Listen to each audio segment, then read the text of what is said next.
In general, if an employee does not perform well in an organization, he will be moved out of the project or will be moved out of the account, right? But sometimes the same organization will be asking the particular employee to move to a particular program called PIP. In this video, let us discuss what is PIP and how to overcome from that particular program. As I have mentioned, so in general, the employee who is not performing well, so he will be moved out of the project or out of the account. If you consider in earlier days, so this was happening, whatever the particular thing that I have said.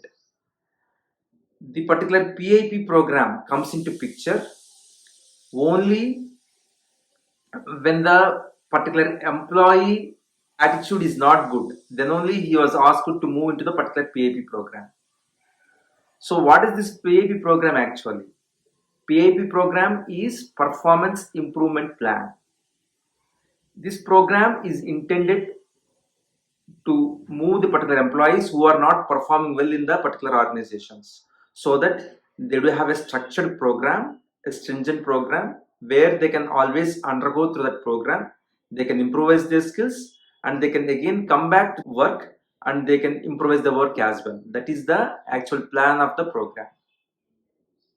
But as I have specified in the earlier days, right, only if the employee is having attitude issues, then only he was asked to move to the PIP program. It is just like a punishment for the particular employee.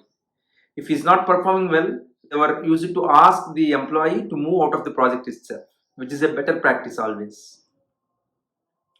That was the thing earlier days, it was used to happen. But now if you consider nowadays, in this particular recession period, especially from 2023 onwards, people who are not performing well in the particular projects or in the particular accounts, they are asked to move into the particular PIP program nowadays. The organizations or the particular managers are asking the people to move into this particular program, PIP program. So this PIP program is very stringent as I specified, and even if you ask people who are undergoing this particular program already, they will be specifying that it is very difficult to come out of this particular program, and it is always a good thing if you resign from the organization itself instead of going into this particular program. But generally they won't accept, the organization doesn't accept to resign whenever they are asked to move into the particular program. If at all you want to resign, you can resign before going to the particular program itself. But if they specify that you are moving to the particular PIP program, you cannot resign at that particular point in time in general, in 99% cases. And they also won't give you any hint that you are going to this particular program. Suddenly the HR will be specifying that you are moving to this particular program because you are not performing well in the organization. So if you see this nowadays especially, so you can always consider this as a cost effective measure. If at all the employee is not performing well, you can simply get him out of the particular account, right? But they are not doing like that.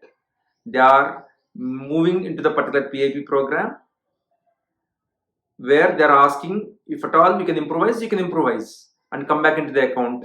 But otherwise you have to move out of the particular organization itself, because the program will be for 15 to 30 days itself.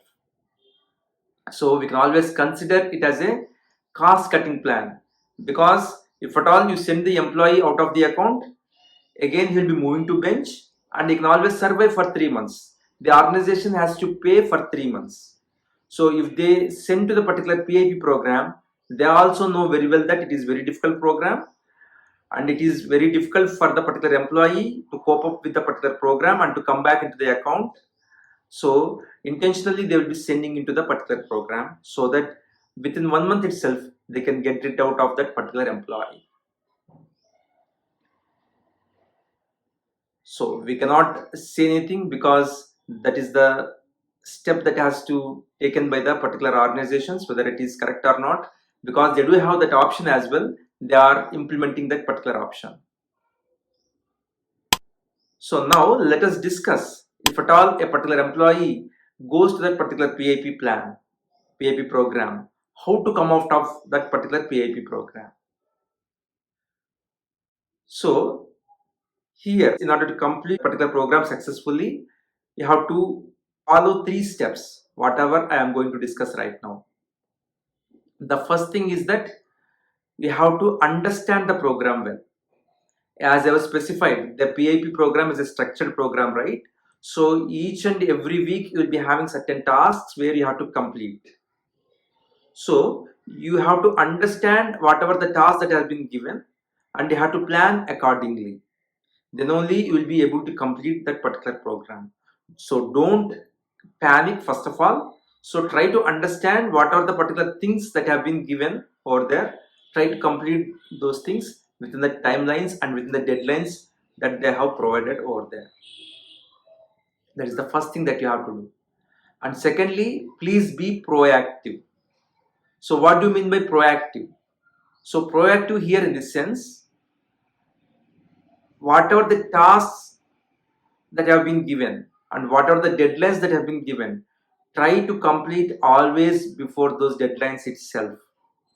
So you have to really work hard and you have to finish those particular tasks before the deadline itself.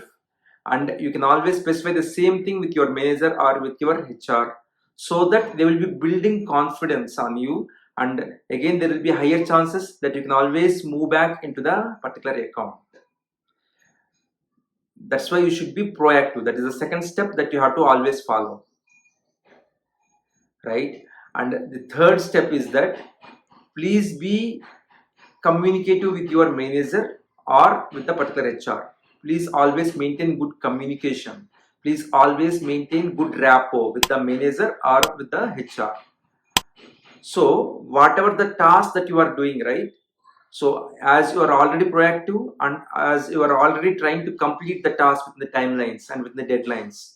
So what are the tasks that you can do? You can always do that, and you can always specify the same thing. I have already completed those particular things. But sometimes if you find any task which is quite difficult and it is taking more time, don't panic again. Don't sit like that. Okay, don't sit idle, because if you say something again, the manager will be saying something like that. So you can always specify the same thing. What are the difficulty, where you are finding that particular difficulty, you can always specify the same thing to the manager. And again there will be chances that they'll be considering, because what are the things that you are performing well, what are the tasks that you are already performed well. So they know very well those things, and because they can also understand that this is a very difficult task, it is taking some more time, right? You can always specify the same thing to the manager or to the HR, so that they will be definitely considering. All those things will be happening when, if you maintain good rapport with the HR or with the manager. So these are the 3 steps that you have to follow. So it is always easy to say, but when come to implementation, it is very difficult. So, but if you can follow these 3 steps, definitely will be having higher chances that you can come back into the particular account where you can always work over there. Please share this video to your friends so that it will be useful for them if anybody is already undergoing in this particular program. This is all in this particular video. Again, we'll be meeting in another video. Until then, have a great time. Bye bye.